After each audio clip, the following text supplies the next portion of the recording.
good evening, everyone, and welcome. My name is Kyla Hannington, and I'm the Public Outreach and Engagement Division Manager with the Prince George's County Office of Human Rights, the county's civil and human rights education and enforcement agency. We are the agency that investigates complaints of civil rights discrimination. We combat human trafficking and oversee the county's human trafficking task force. We ensure equitable access to county government resources to all people in the language of their preference. And we educate on issues of social justice, and we work to strengthen community through our outreach program. Over the last several years, and I actually think this is the beginning of our fourth year, we've been partnering with the Prince George's County Memorial Library System for a Women in Faith Diverse Voices Speak series. This series brings together the voices of women from different faiths. It looks at issues in moments in time through the lenses of those different faiths. And it is a real honor tonight to welcome back one of our frequent guests for this series and some of our other conversations, Rabbi Abbi Sharofsky. Rabbi Abbi is our guest tonight as we explore the Jewish high holidays. Rabbi Abbi is the Jewish Community Relations, She is the Jewish Community Relations Council's Director of Intergroup Relations and the JCRC Rabbi in Residence. She studied at the Jewish Theological Seminary and was ordained in 2012. Rabbi Sharofsky also holds a master's degree from the Davidson School of Jewish Education at the Jewish Theological Seminary, specializing in experiential Jewish education. She previously served as Deputy Director of the Jewish Welfare Board Jewish Chaplains Council. Rabbi Sharofsky is the recipient of the 2016 J-Pro Network Young Professional Award for her dedication to the Jewish community through her work in the Jewish not-for-profit field. She is a Rabbis Without Borders Fellow and currently serves on the Executive Council of the Rabbinical Assembly. Rabbi Sharofsky is involved in numerous interfaith organizations throughout Greater Washington, as well as on boards and committees dedicated to equity and justice. And so it is so great to have you back with us. Thank you very much for being with us. Thank you for having me. It's great to be back. It's great to have this chance to talk with you. And I miss some of my co-panelists that I'm usually here with, but this will be exciting tonight. It is definitely different to just be like a lone wolf out here. So we really do appreciate you joining us as we talk about this, like the time of celebration and in the Jewish calendar and in the Jewish faith. And so as I said, so just for everybody watching, I did tell the rabbi backstage that I'm unfortunately ignorant about the Jewish faith. And so I'm on a personal level, really, really interested in learning. So thank you. So one thing I'll say, people will often say that to me, oh, I just don't know anything, or I'm so sorry that I don't know about this. And I look at it not as ignorance, but as, this is all coming from a place of curiosity. And I think that that's an important piece when we are, we often think of ignorance as something that can be harmful, whereas curiosity is something that we can build on. So I always encourage people to ask questions. I like to teach. I like to talk with people about, what I believe, who I am, how I practice, and but also with the disclaimer that I am one Jew representing one Jewish voice, and Jews are not a monolith. So what I do and what my family does might not be what all other Jews do. So when in doubt, just ask. I love that. Thank you. And I think I want to also repeat that back, like that openness to curiosity, that I think sometimes we can be afraid of appearing, and I use the word that I had a lot of ignorance, which I do actually sometimes think that I do, but I think we can be afraid of that. And we can be afraid of looking foolish. We can, I'll just speak for myself. I think there can be a fear of seeming ignorant, a fear of feeling foolish, and so we don't necessarily ask those questions. So I love this reframe as that being curious and having curiosity and nurturing curiosity is a wonderful way to be. So thank you for that too. So I know that we talked a little bit. Did you want to start with showing? Sure. So I can start because so much, and this is a nice sort of unplanned segue in on curiosity. So much of Jewish holidays throughout the year and the Jewish calendar is about asking and wondering and taking the time to think and to ask. So if you can pop that first slide up, this is an overview of the Jewish holidays for the year. And and our observances. So I share this calendar because this was created by my colleagues at JCRC, at the Jewish Community Relations Council. It can be found on our website, which we'll share in the chat. And you'll see the dates that are listed for this year. Now, you might ask, aren't they the same every year? And no, they're not. The Jewish calendar follows a lunar cycle. It's different from the lunar cycle that other faith groups like the Muslim faith follows. It has a main goal is that Passover, as we see in April, Passover always has to be in the spring. So every set number of years, we throw in another month to make sure that the lunar cycle kind of matches up. And that way, Rosh Hashanah and Yom Kippur and Sukkot remain in the fall. Hanukkah remains in the winter at a darker time of the year, and Passover is always in the spring. And for right now, we're just going to focus on what's happening in September and October. So we just passed Rosh Hashanah, the head of the new year, the beginning of the year, and we started the year 5784, which is how the Jewish calendar is, Jewish calendar years. So this past weekend was Rosh Hashanah, and then right now we're in the in-between days, Yom Kippur, and then into October we'll have Sukkot, Shmini Atzeret, and Simchat Torah. And you'll notice this year most of the holidays are on weekends, which is I've heard from some public school teachers, but that means we don't get off as much. We're not getting as many days.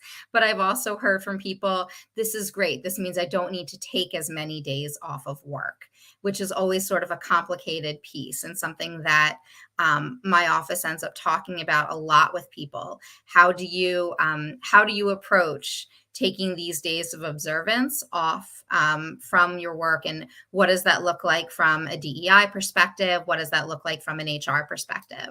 So those are some of the things that we realize people have to juggle. And like I said, this calendar, as well as 2 other pages of explanations about the holidays, are all available on our website. So Kyla, you can pull that down now, and can get in a little bit to sort of what is this? So I mentioned Rosh Hashanah literally means head of the year. And it is the first days of the month of Tishrei, which is the month that all of these holidays take place. And this is all outlined within the Bible, in the Torah, which is the first 5 books of Moses, the first 5 books of the Hebrew Bible. And it talks about, on this day, on the first of this month, you'll hear it will be these days of remembrance and repentance, and marking the beginning of the year. And you'll sound a horn. So the horn that we're talking about is the shofar, which is made of, comes from a ram's horn. And it is a completely organic, natural thing. They all look a little different because all the animals are a little different. I could try and make a sound from it. If you're willing to, we would love it. I mean, I will give the disclaimer, I'm not great at it, and this shofar is not an easy one necessarily. And you may see children that come running in saying, I want to do that now, but we can try it, and don't laugh when I mess it up. No, I appreciate this. Wait, I need to stand up. Actually, it requires a lot of air. Okay. Anyone who plays a wind instrument,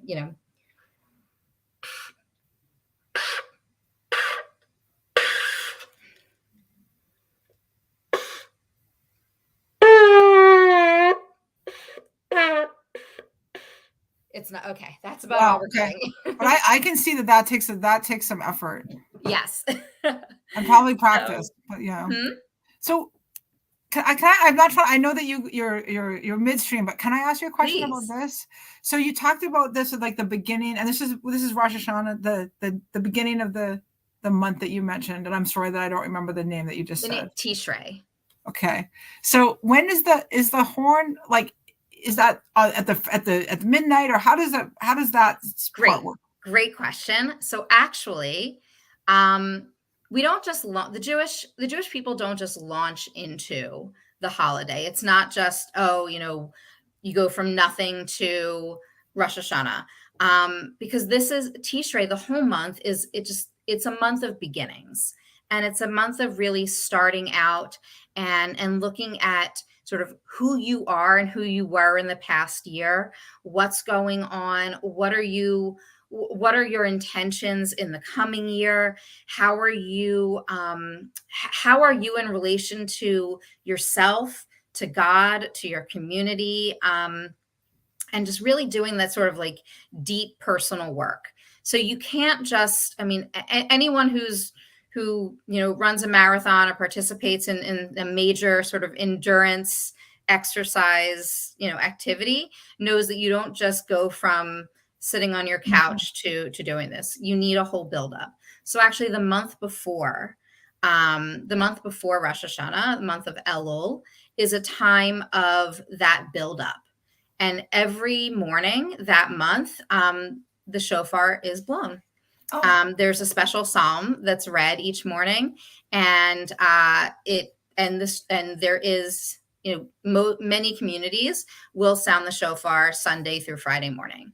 So not on Shabbat, not on Saturdays. And so there's this like wake up, get ready for it.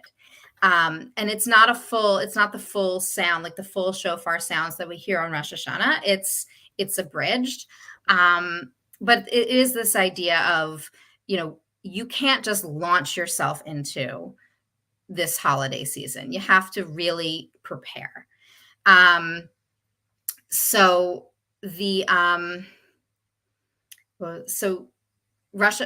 and then the shofar is sounded throughout the holiday, throughout the 2 days. My community, I'm a conservative Jew. Conservative and Orthodox Jews celebrate, and I believe several other denominations as well, will observe 2 days of Rosh Hashanah. And while we didn't sound the shofar on both days this year because the first day fell out on Shabbat, we do that at various points during the service. And it serves as this like wake up call and this moment of of grounding for people through a very long, very introspective, very intense service that has specific readings from different parts of the Bible, from the Torah, from the prophets. I'm really using it as a time to, with including prayers and liturgy that are only said this time of year. And Rosh Hashanah is also, it wouldn't be a Jewish holiday without food. There are some traditional foods that we eat on Rosh Hashanah. The most well-known are apples and honey. So the idea that you should have a sweet new year. So you dip apples into honey. There is a blessing for that, as well as a sort of some words that are shared that this should symbolize the beginning of a good and a sweet year for everyone. There are also different foods that are eaten depending on your ethnic background as a Jew. So there are some Jewish cultures that will, Jewish communities, that are from the Middle East or from Northern Africa that will have certain kinds of foods. There are others that will have, my family way back is from Eastern Europe. There's the tradition of having a fish head. We do not eat a fish. I shouldn't have said that while you were drinking something. No, actually, I didn't start laughing, but just now when you said we do not eat I almost started laughing, and I thought, whoa, I'm glad I swallowed that drink though before you said that. So my family does not do that. We kind of, it's just not I can't have something looking at me back from my table. Mm-hmm. But there is this tradition that because you should start the year as the head, that you should be moving forward like a fish, and the forward motion of it, and as well as the sort of that like thinking and wisdom. And there are all kinds of different foods that are brought out that are pomegranates are one of them. You'll see pomegranates on tables, or people making things with pomegranates. I'm sorry, I'm interrupting again, but can I ask about pomegranates? Is there a meaning behind the pomegranate, like as a fruit of renewal, or? So pomegranates can be seen as a symbol of fertility as part of it. Also, if you count the number of seeds, there's pomegranates typically have about somewhere between 600, 615, 620 seeds in them. And it aligns with, and it's usually not that far off from the number of mitzvot or obligations that are found within the Torah, which is 613. So it's not uncommon to have a pomegranate that has 613 seeds. Wow. So there are, and so there are different things that go along with that. So a lot of people will have those sorts of foods. Usually, though, foods that are sweet, foods that have sort of that, I know my grandfather always had a tradition of never having anything bitter. You can't have anything bitter on Rosh Hashanah because you'll have a bitter year. So that was always something he believed. And we kind of do that now too in my family, I will say. But there people have meals. It's less set than in other holidays like Passover. You have these huge, the Seder, huge meals. This is more, it's more about the gathering and people gathering together and enjoying each other's company. And it's a chance to really just connect and see people, and be with your friends, your family, your community. Rosh Hashanah. So that's one. It's all one holiday. And there's a reason I look tired. Right now, that just ended. That just ended. That ended Sunday night. And right now we're in the 10 days of repentance, the time between Yom Kippur, Rosh Hashanah, and Yom Kippur, which Yom Kippur starts Sunday night, this coming Sunday night onto Monday. Yom Kippur is most known for, it's a day of fasting. So when we say fasting in the Jewish tradition, we mean a full fast. So there's no eating, no drinking. You're also supposed to abstain from things that are, of this life and earth. It's a day, as morbid as it sounds, it's a day almost that you practice your own mortality, and what does it mean to face God in the time of your mortality, in your death? People will dress all in white, which is symbolizes the shrouds that you wear when you're buried. You don't wear any leather. You don't, there's no grooming, no makeup, you don't bathe, you don't put on any perfumes. There's no sex, no, what else? And no food and drink. And it's really this day that's all about being, really thinking and praying and being fully involved in, the job of prayer and the goal of taking that time to examine your soul and the work that you have done over that last year, and over the last 10 days, especially, to not just get right with the people around you and apologize or come to terms or have some sort of sense of repentance, but you do all of that those 10 days and that month leading up to it. That day's between you and God. And you need to prepare yourself to be in that day. And so much of the things that you deny yourself, like food and drink and all of that, is really about making space in your mind and in your heart for what it means to be in that space of atonement. Yom Kippur means Day of Atonement. It's also known as Yom Hadin, the Day of Judgment.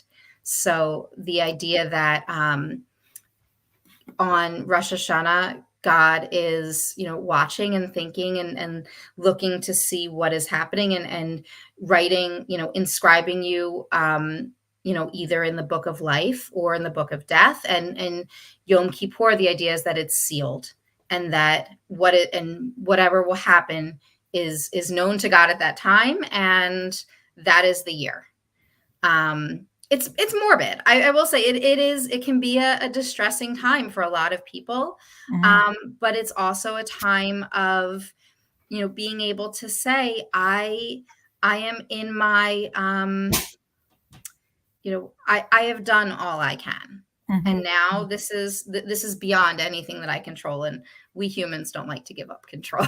So it's Well, hard. well, I think you just hit on a question that I had, and I'm actually, if you see me glancing over here, I'm taking notes because I Okay. don't want to interrupt, and I'm trying to take notes, but I did. So I also want to explain why, if you see me looking over, that's what I'm doing. Um, but this idea of the Day of Atonement, and you had said that you just said this moment, like you've done everything you can, and now it's up to God. Essentially, I'm paraphrasing, Yeah. because my question that I had was, on this day, is there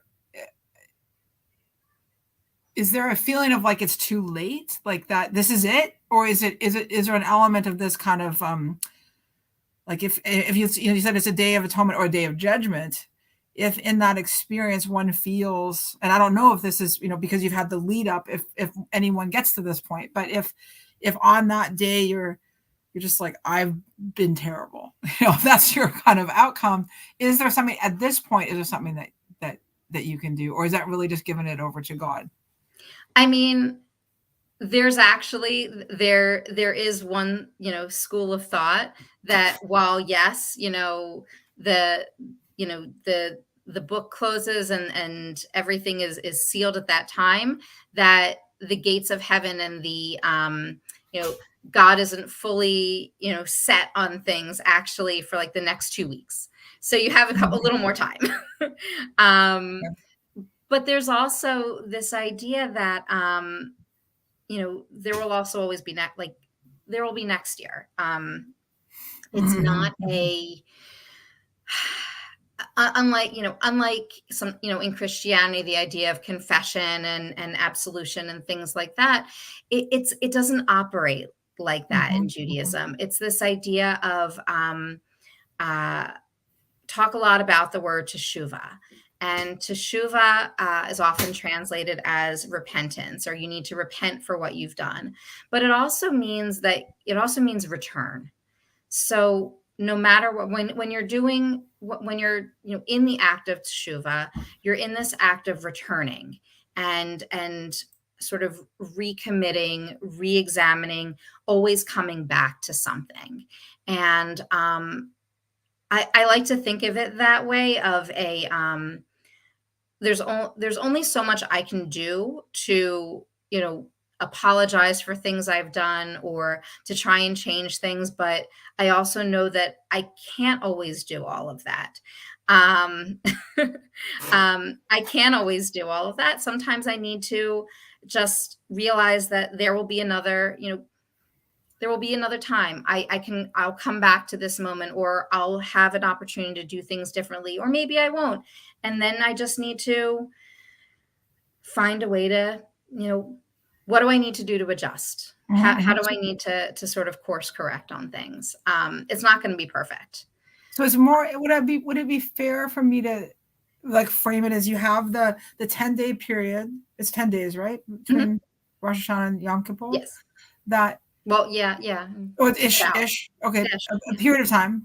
And that in that time you are already, so we're already in a period of reflecting. Yeah. And that Yom Kippur is like this is not, I want to find a better way to say this, but this is what's coming to mind, so forgive me. But you're closing the book, you're really looking at it, you're taking a serious look at it, but you're also closing the book, and there is another, you're not dying. The season's not done.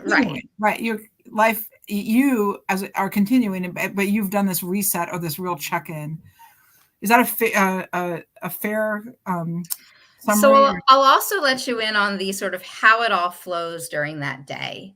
So you're fasting from sundown on, actually sort of before sundown on the night before Yom Kippur. So we'll take it for this year. So Sunday evening, my family and I will have a very early dinner, and we will go to synagogue, where there will be a special prayer called the Kol Nidre prayer, which is kind of releases you from all of your vows, all of your, all of these sort of promises and oaths that you may have made that simply you weren't able to keep.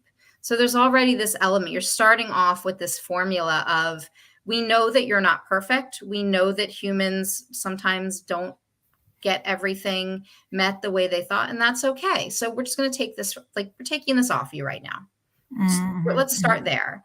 And then throughout the day, and the fast lasts 25 hours. So until sunset, and after sunset the next day, so Monday night, you will at least 5 times, I believe. There are several services throughout the day, and you basically spend the day in synagogue. The service doesn't end until after sundown, when the final blast of the shofar and the ark that contains the Torah scrolls in the synagogue closes, and the shofar is sounded, and then you can eat, and it's the next day.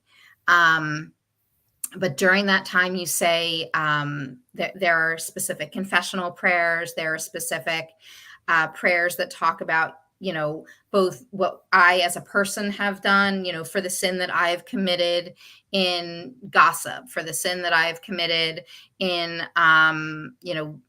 in not always being honest. But then there's also the communal, that we have gossiped, we have not been honest, we have spoken badly about people. So you're taking on both this personal as well as this collective responsibility during that day. So it's a lot. It's a lot that's on you, and I'm not going to be, I'm not going to lie. By the end of the day, people are not always at their best.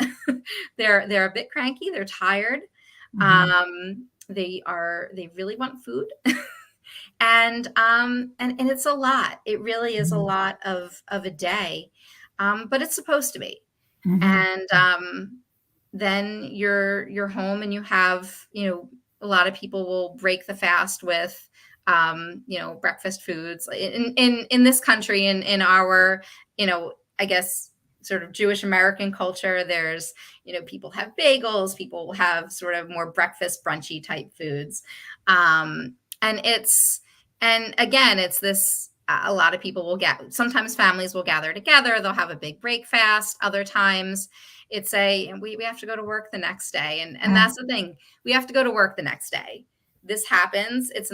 Sometimes it's the middle of the week. And then the next day you have to go back to everything else in our world. Well, I have more questions about that, but I also want you to have time to get through everything. So do you want to keep, I can ask you a question, or do you want to keep going and we'll come back? Why don't you ask the question, and then we'll just pace it along. Okay. So this was a question that I had generally, but you mentioned going to work the next day.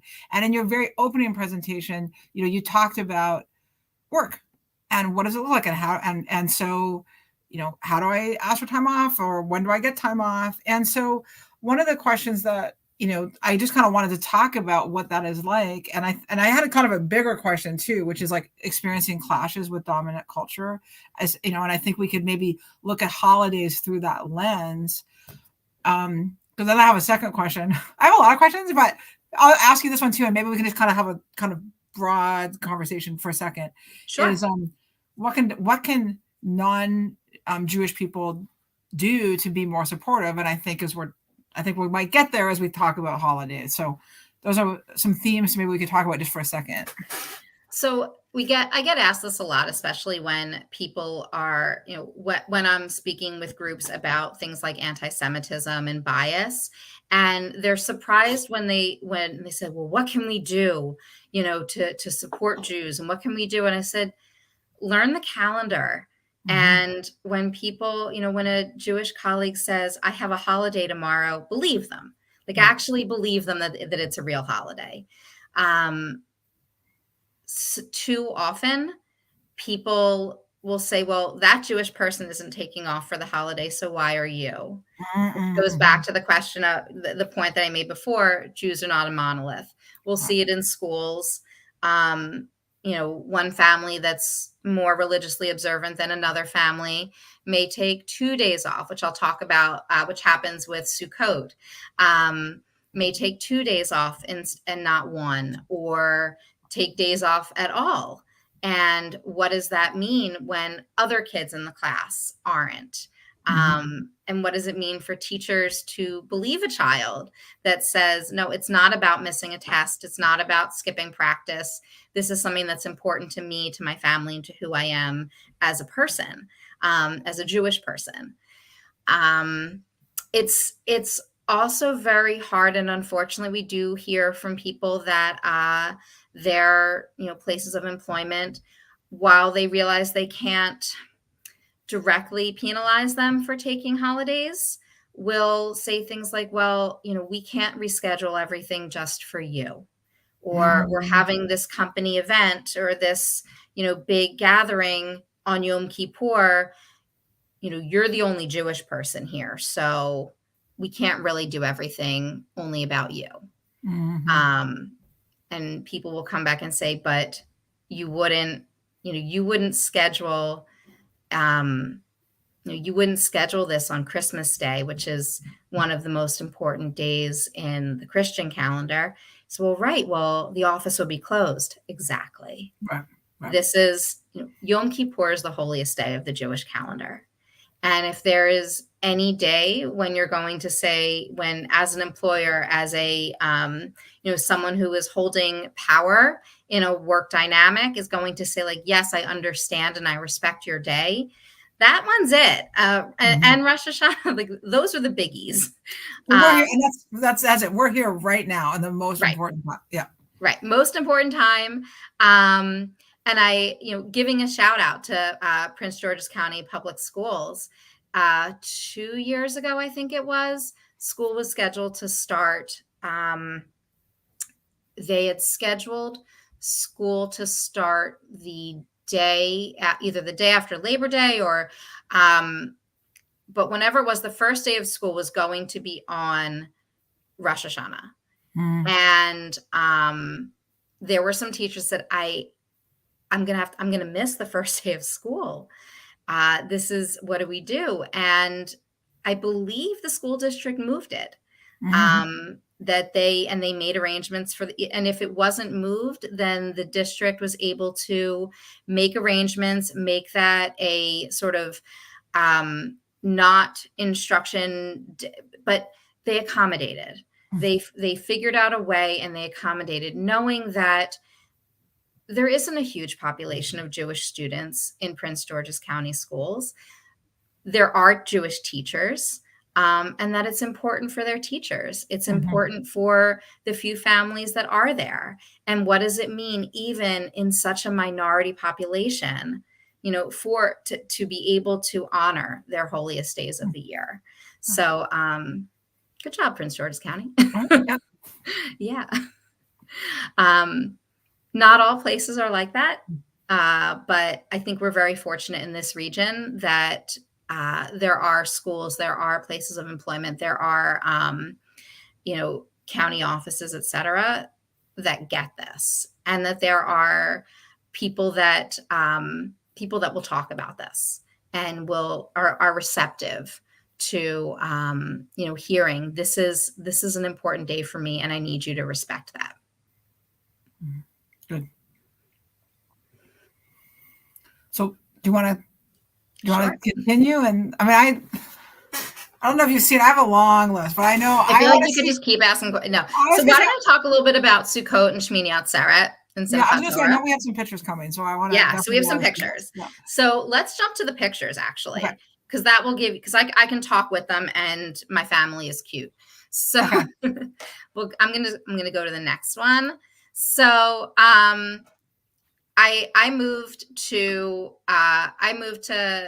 live in Montgomery County. Sorry. We love Montgomery. We love Montgomery. We love the counties. Yeah. So when we moved to Silver Spring in June of 2019, it was the first time we had a yard. And I turned to my husband and I said, we're going to build a sukkah. And a sukkah is the booth, a little hut. It's temporary dwelling that is built for the holiday of Sukkot, which literally means booths. It's the Festival of Booths, Booths. Okay, that's what I was actually going to ask you to clarify that. Okay, yes, booths, right? hut. It's not a. Yeah, it doesn't always come through well. And Sukkot's one of my favorite holidays. It's a lot of fun. It's all about joy. In the Torah and in the rabbinic literature, it's referred to as the holiday. And, the commandment is like, on this holiday, you will be happy. You will enjoy yourself. And part of that is because you're coming out of this time of, deep introspection. And it plays into the, the Jewish people and were originally an agricultural people. We had pilgrimage festivals 3 times a year to bring our harvest to the Holy Temple in Jerusalem. This is way back, in, the before the Common Era, etc., like long time ago. And the idea was that people would build that as they were traveling on these pilgrimages, they would build these huts along the way. And there's very specific guidance on how they should be built. And they're meant to be flimsy. One of the pictures I didn't include is sort of the before and after. That like big storm will come through and just totally knock the thing out. So first year we said we're gonna build one, and I said let's buy a kit, and my husband said no, I can figure it out, and I'm gonna build it. And he went online and he found instructions and made many trips to Home Depot to buy PVC pipes. You can see that there's piping and things and tarp, and it was an adventure. I kind of say, without even having heard how it went, we haven't finished your story yet. I absolutely love that. I love that he was like, I got this. I got this. All right. We got this. And it, and it held. It was nice. It was our cute little sukkah. You probably can't see it in there, but there's some zip ties holding up the tarps. And a key part of a sukkah is that it can't have a full roof. You have to be able to see the stars through it. So in one of the later pictures, you'll see at night, and it's very cool. So it always has to have this sort of like organic top. It has to be made. It can't be metal. It has to be all natural, and you have to be able to see. So you are literally sitting there in this vulnerable space, and part of it is about being in that being in that space of joy, and also holding joy and vulnerability. And what does it mean to be in this very temporary dwelling and be enjoying it? Because you're supposed to eat in there. So we ate our meals in there. We ate dinner in there, go outside and eat lunch in there. And there are people that will sleep in them. We are not that brave yet, but there's also this process of, as soon as Yom Kippur ends, you should go out and start building your sukkah, because it starts. So this year, Yom Kippur will end Monday night, and Sukkot starts Friday night. So you don't have that many days. You got to get this done. So we have 2019 and then 2020, our pandemic sukkah, looking a little sadder because those green tarps, we didn't get them put away in time, and they got gross, and we had to throw them out. And in the pandemic, it was kind of hard that year. Mm-hmm. So, it's probably hard to find joy. It was, and it was, oddly enough, though. So the interesting thing was, Sukkot was one of the few holidays that Jewish community and communities could really come together, because you're supposed to be outside. Mm-hmm. So that year it was like building. Everyone was trying to build a sukkah, because you could be there. You could have the sides could be like lattice work, and it's meant to have air flow through it. So it's actually like the perfect pandemic dwelling. Yeah. So while everyone's still lamenting, we're like, we got it. Sukkot, we're on it. This is our holiday this year. So that was pretty awesome. But we had our duct tape sukkah. and it fell down again. And then the next year we invested in buying the kit. So you'll see we also did a little bit. You can see my family building the sukkah parts. This was you're supposed to decorate. It's supposed to be a very joyful space. So as we went on, I finally got to indulge my always wanting to try out and figure out what to do with decorative lights that one might use for Christmas. And you sit there, you're like the rabbi trying to figure out how to string lights. That was a trip. But we enjoyed it. We set up our table, we had our meal, we had some guests over at different times. And then last year, so we went all out. We got decorations. My daughter is very into things that are bright and shiny, and she helped. And it was just so much fun. And it was so much fun to be in there and to have these different things we had. And you can see that we tried to use some of we had all these vines growing in around one part of our house. So we cut them down and we're using them on the roof. We would use corn stalks on as part of the roof. And it's really just a nice time. I'm excited about it. And we schlep all the food down from the kitchen out the back door into the backyard, and we eat there. There isn't a traditional food for Sukkot. It's really just, it's about enjoyment.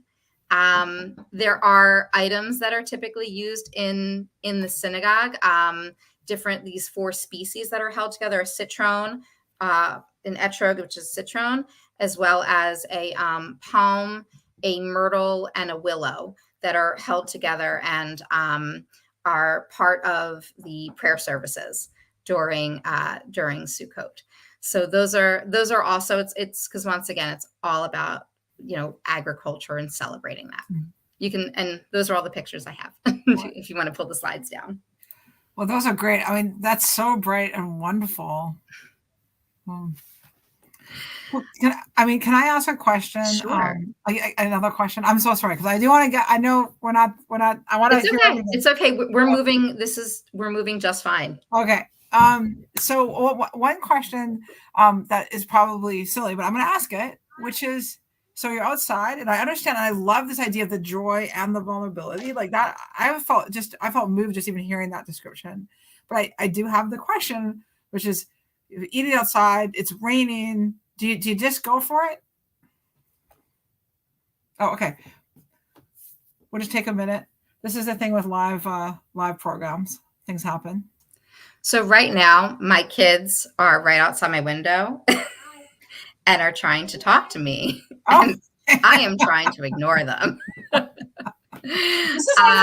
have to say, and I really mean this, one of the things I love about virtual events is that we see people in a different way, right? Like you do get to have, you get to see people's children, or their cat comes and knocks over the glass. Right. And I just think the humanity that we get in these I love it. It really, to me, it enriches them. So please ask your question again, because I was distracted and didn't hear it. Okay. So I have to remember it. Okay. I know what it was. And it's genuine. It's going to sound like I'm being silly, but I'm really not. You have this beautiful space, and you've got the stars and this vulnerability. And what I was saying is that the combination of joy and vulnerability, like I was really touched by hearing that. Like it was something that I felt like I wanted to experience, like, and to have both I feel like the joy is so much richer in that space. But I was really wondering, as you're eating meals, like it starts, like there's giant torrential rain. What do you just, you go inside?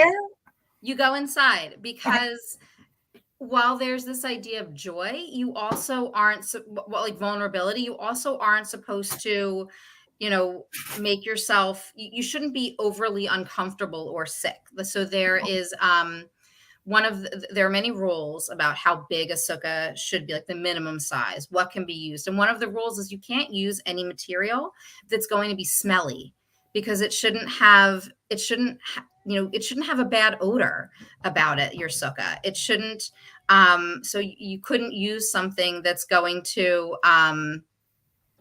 that's going to make you not want to be out there. Mm-hmm. And if it's raining, you're not going to be out there, because that's not, you're you're not supposed to put yourself in any sort of danger or I mean, rain isn't necessarily danger, but it's, you know, there's one thing. It's one thing to be in the elements. It's another thing to sit there in a rainstorm. Right. Okay. That's. I remember so many cool. years while I was in rabbinical school, we had these huge Sukkot out and in the courtyard, and some years you're sitting there in coats, and some years you're sweating, and some years it's raining, and you got to kind of move over to where they have a tarp down on one side, and you make the best of it. You never know.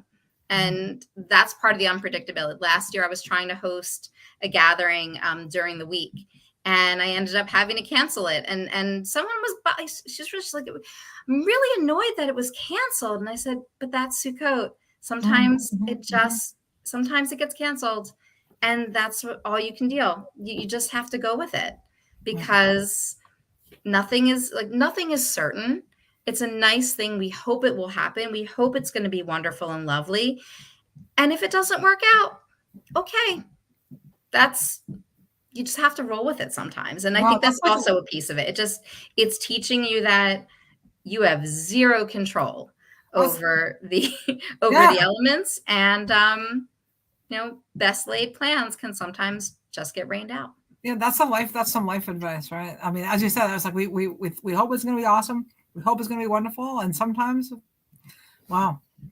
All right.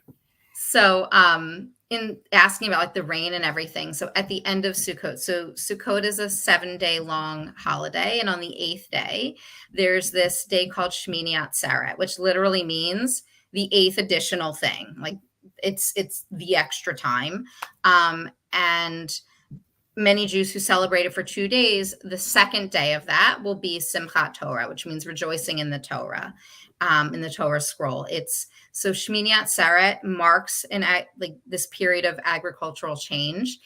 You add in a specific prayer for rain that will be said 3 times a day, in the core prayer of Jewish liturgy, and you'll say this prayer from that point, so this point in October, until the beginning of Passover, because it's acknowledging a rainy season, and you want to have that. You want to make sure. So when it rains on Sukkot and it rains during this time of year, we're like, well, kind of a bummer, but on the other hand, this is what we're asking for. Mm-hmm. So there is that very real piece of, this is the day when we actively start to pray for rain. But then it's also, it's juxtaposed with Simchat Torah, with celebrating the entire Torah scroll gets read over the course of a year, and it's timed out, it's sectioned out, so that each portion, a specific portion, we read each week. And over the course of the year, we read through the entire 5 books of Moses, the entire Torah scroll. And on Simchat Torah, you read the last portion, and you read the first chapters of the first one, the beginning of Genesis. In the beginning, God created. Mm-hmm. So you go from a day of, and Moses lived to be 120 years old and looked over and didn't enter the land, but was able to see on it. And then Moses went, and there Moses died, and the children of Israel wept. And and no one since Moses has, there's been no one as great as him since that time.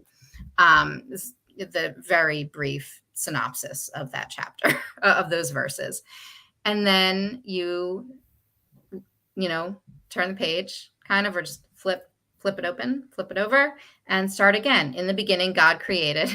In the beginning, the earth was unformed and void, and God created heaven and earth and all of that. So it's this really strong, like, theological switch of, like, we go from this point of, like, Moses's death and the end of this, of this huge chapter of the story, to right back into the beginning. And that that's also the final holiday of the holiday season. So we've moved through this entire period of time, really about 2 months time of going really deep and thinking a whole lot, and then getting into, where are we in terms of an agricultural people? Where are we in terms of a cultural people, of a who are we in relation to God, in relation to each other, in relation to the world around us? And we know it's just going to begin again. We go through this whole thing, it ends, and we just start all over. There's no, and there isn't even a time for pause. It's you end, you celebrate, you sing, and that last day, Simchat Torah, is full of just singing and dancing the Torah and really celebrating. There's tons and tons of song and dance, and people will spend hours just carrying around the Torah scrolls and dancing with them. It's a lot of fun. It really is a lot of fun. But then it's okay, right back to it, pick it up. Yeah. So this is really, I'm sorry, go ahead. It's a roller coaster. I'm always thinking, this whole period, I'm so glad. Look, I have learned so much by having you here, and I actually can't believe I just saw the time. That's what I can't believe. Yeah, I know. Let me just really quickly say, we actually do have some viewer questions, which I'm going to ask you. I want to make sure that I prioritize those. But I will say, for people who are watching, if you have a question, now is your chance to type it in the chat, and we'll try and go through it quickly. I am just really struck, and I'm going to just take a little moment before I get to a couple of questions that came in.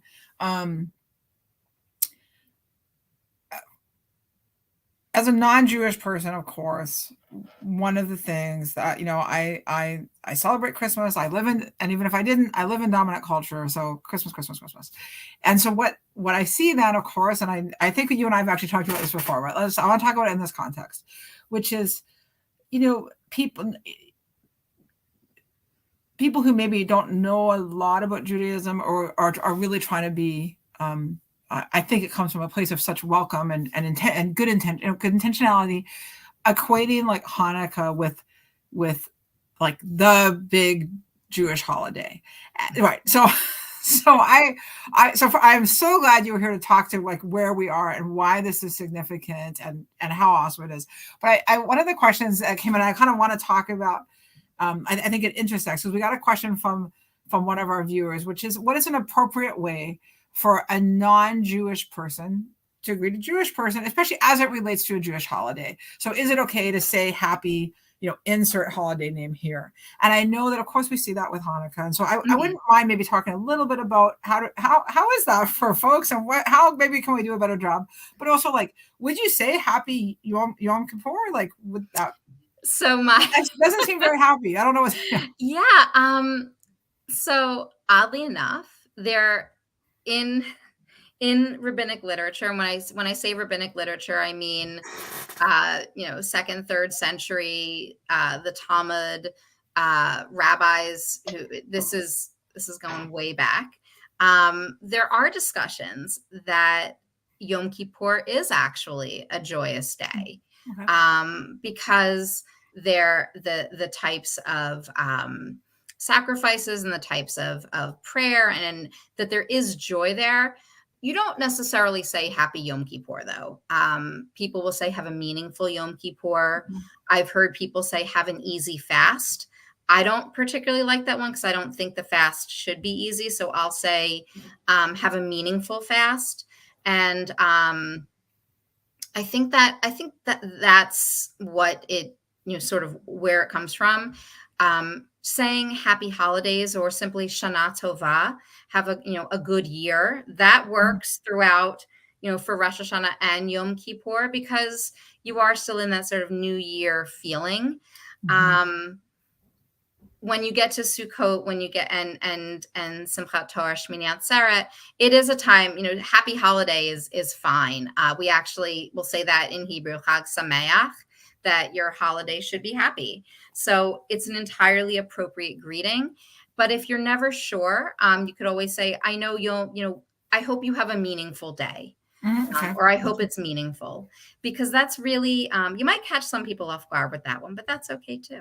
I've actually had that same thought around things like Easter. Like I started like thinking like, do I want to say happy Easter? How does that work? So I've started wishing, colleagues that I work with, a blessed Easter or a meaningful Easter, for that same reason that this is very intense. There's a lot that's happening in those few days in this season, and happy is sometimes the right word and sometimes it's not. I think there is a lot though about what it means to sort of learn the appropriate greeting. So Shana Tova is, I would say it's some of the easier, the one of the easier phrases to say. And here I can put it. I was going to say, I'm going to put it in the chat, but I'm going to need you to spell it for me so I get it right in the chat. So I'm putting it in the chat. And at least for you and I guess I can share it. Yep. You got it and can share it out. So it's only a couple syllables. It's pronounced as it looks. There we go. And it's an easy way to make the help the Jewish person in your life just feel seen. My daughter talks about that when her teacher said that to her last year. She's like, I felt like they got me. So that's really, in a good way. That's a lot. That's important. We all know that, recognizing someone's culture, someone's faith, and who they are is so crucial in our work and how we show up with each other. And it's just one small way that you can do that. Wow, that's great. That's a good one. And I really appreciate the question. And again, because I was thinking as you were talking, and we are very close on time, but I'm going to try and squeeze in one more question. And I talked a lot. No, I feel like we had a great discussion. And I feel like it was not long. It's never long enough. Every time I have you, I'm like, it's not long enough. But I am very grateful for your time. And one of this question I think is similar, but this is again from one of our viewers that we had, and it's very similar to some things we've already talked about, but I want to kind of close with this because again, Office of Human Rights, we like to have an action item. You've been with us a lot. So one of the questions is how can others outside the Jewish community help support those who celebrate Jewish holidays? And so we talked about language, but here's a really general question. And is there a takeaway that you can give to those of us who are watching or participating who are not Jewish? What can we do? I think it's to recognize that holidays are not every faith celebrates their holidays the same way. So our most important days, Yom Kippur, chances are people are going to be spending the entire day, or at least most of the day, in services at their synagogues, at their temples. They're going to be engaged in prayer. This is not by any means a day off. Rosh Hashanah also, not by any means a day off for many Jews. And I think that by when we say, we get the day off, or there's the assumption, can you, take care of that? We see this especially in schools. Can you study during this day because it's, we're not in school that day? No, they can't. No, I can't pick. I won't have the night to do that because Jewish holidays start the night before. They start at sundown the night before the day that's listed. So no, I can't stay late. I can't do that. So it's understanding that the calendar is functioning differently, that the what happens in the observance is functioning differently. Services may be 2-3+ hours, not 45 minutes to an hour. Yom Kippur, they may run all day. And it's just having that awareness of the way that our the way that our Christian dominant society really sees things is not how all religions end up living and practicing their faith and their holidays. So it's taking the time to realize, what's different and what can I do to understand that difference. Thank you very much. And I will say here we are. I am so glad you joined us. This was really great for me. First of all, you're so interesting. And I personally learned so much. And I appreciate you taking the time once again, you have been so awesome for us here in Prince George's County and around the region, because I know we get viewers from lots of different places. And of course, I've seen you out and about at other activities. Yes. You are so giving of your time and your knowledge. And so thank you so much. And I will say for everybody watching, I hope that you've had something to take away. If you're joining us, tuning in later, thank you for taking your time to be with us, whether you watched live or joined us later. We really appreciate that. We do have lots. I don't know why I look like a startled cat when I talk, but anyway, we do have lots of more. Kylie, you crack me up. I just all of a sudden saw, the kid. Okay. We do have lots of more wonderful things coming up in partners with our friends, the library system. I want to take a moment and thank a couple of colleagues of mine, Fatima and Andrea, who helped behind the scenes tonight, as well as the Prince George's County Memorial Library System, who do so much and are wonderful partners for this event and many other things. And please check them out, PGCMLS.info. They would love for you to see them, get a library card, get a virtual library card, and also go to their events web page, because they do probably 8 or 12 different events every single day. So check out PGCMLS.info. And we also invite you to visit us, the Prince George's County Office of Human Rights, at civilrights.mypg. Yep, that's right. civilrights.mypgc.us, and learn what we're up to, and also join us for some of our upcoming events. That was a very long close. Rabbi, thank you very, very much for your time. Thank you again for having me. It's so great. Well, we're going to have you back. Yeah. All right. Good night, See everybody. everyone soon. And Rabbi, stay here with me.